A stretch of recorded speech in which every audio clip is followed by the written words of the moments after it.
আমরা এসেছি ক্রিসমাস কার্নিভালে, আমাদের হাওড়ার পাখিদের ছোঁয়া একটু দেখে নিন, কি সুন্দর সাজানো গোছানো।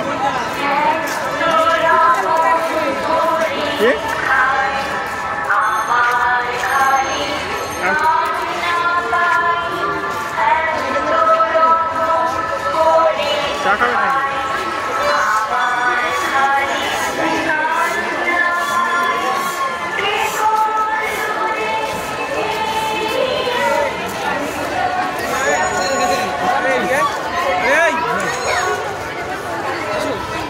একটু পাখিদের ছোঁয়া পেতে হলে আমাদের ডুমুরজোড়া ক্রিসমাস কার্নিভালে অবশ্যই আসবেন।